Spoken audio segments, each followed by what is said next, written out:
प्रिय अलवर वासियों, नमस्कार। मैं इंद्रजीत सिंह, जिला कलेक्टर अलवर।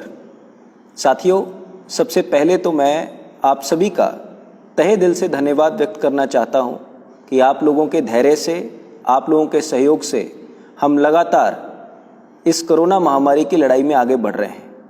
2 महीने से ज़्यादा लॉकडाउन को होने को हैं और हम लोग अब लॉकडाउन 4.0 के अंदर चल रहे हैं।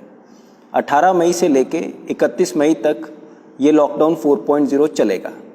इसमें कई प्रकार की छूट हम सभी को दी गई है। आप देख रहे हैं कि ज़्यादा से ज़्यादा व्यवस्थाएं सामान्यता की ओर बढ़ रही हैं। इसी के साथ कई प्रवासियों का ज़िले के बाहर जाना और उसी प्रकार से कई अलवर वासियों का ज़िले में वापस आना ये लगातार बना हुआ है। अलवर ज़िले में आने के लिए तकरीबन 20,000 से ज़्यादा लोगों ने पंजीकरण कराया है और हमारी ज़िले की टीम का, प्रशासन का, मेडिकल का ये अनुमान है कि 12,000 से ज़्यादा लोग अलवर ज़िले में पिछले कुछ समय में लौट चुके हैं। जैसा कि आप सभी को ज्ञात है, राजस्थान सरकार और ज़िला प्रशासन ये लगातार प्रयास कर रहे हैं कि जैसे हमने कोरोना को अभी तक बहुत ही संजीदा तरीके से, बहुत ही एहतियात के साथ अभी तक आगे बढ़े हैं, इन प्रवासी भाइयों के लौटने के बाद हमें ये एहतियात और बढ़ाने की ज़रूरत है। उदाहरण स्वरूप आज अलवर में जितने भी केसेस पॉजिटिव आए हैं, चारों के चारों वो जो केसेस हैं वो कहीं ना कहीं बाहर से माइग्रेट हुए हमारे साथियों के केसेस हैं। हमें किसी को भी घबराने की ज़रूरत नहीं है, लेकिन एहतियात बहुत ज़्यादा बढ़ाने की ज़रूरत पड़ेगी।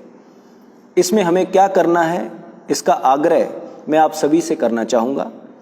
चाहे हमारी पुलिस की टीम हो, चाहे प्रशासन की टीम हो या मेडिकल विभाग की टीम हो, इन सभी को हमने विस्तृत दिशा निर्देश दिए हुए हैं और ये लगातार नीचे भ्रमण कर रहे हैं और लगातार नीचे फील्ड के ऊपर जाके डेटा इकट्ठा कर रहे हैं।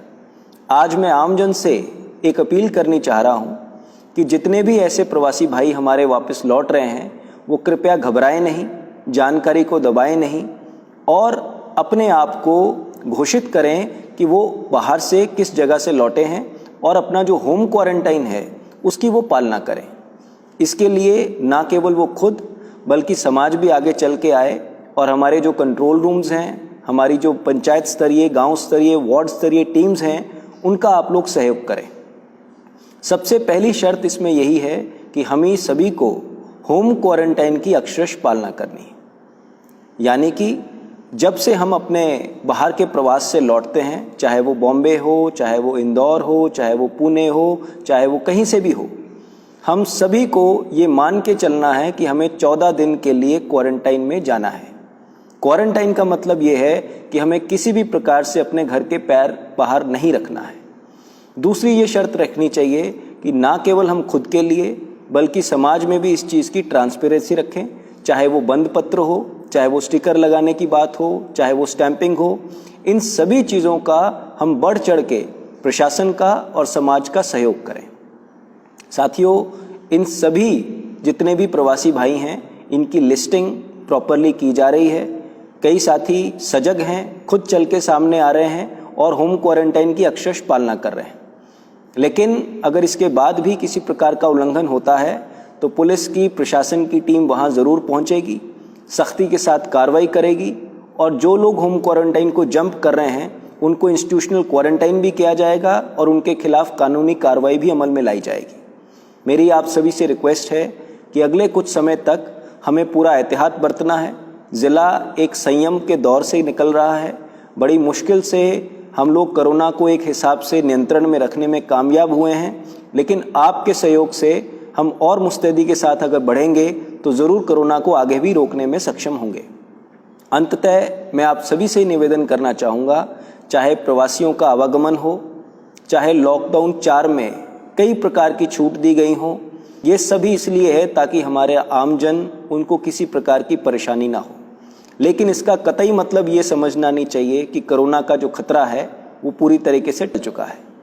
मेरा आपसे निवेदन है, चाहे मास्क लगाने की बात हो, चाहे सोशल डिस्टेंसिंग की बात हो, चाहे पब्लिक प्लेसेस में थूकने की मना करने की बात हो, होम क्वारंटाइन की बात हो, अगर आपको किसी प्रकार से ILI के, सर्दी, जुकाम या किसी सांस की तकलीफ़ के लक्षण दिखते हैं तो डॉक्टर के पास जाने की बात हो, आप कृपया करके समस्त प्रकार के जो भी तक के दिशा निर्देश हैं उनका पालन करें।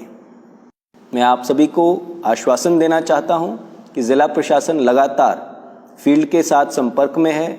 आप सभी की हमारे पास फीडबैक, आप सभी के सुझाव लगातार मिल रहे हैं। इसी प्रकार से अगर आपका सहयोग मिला रहेगा तो अलवर ज़िले को हम आगे भी सुरक्षित रखने में ज़रूर कामयाब होंगे। इसी अपेक्षा के साथ बहुत बहुत धन्यवाद। जय हिंद, जय भारत।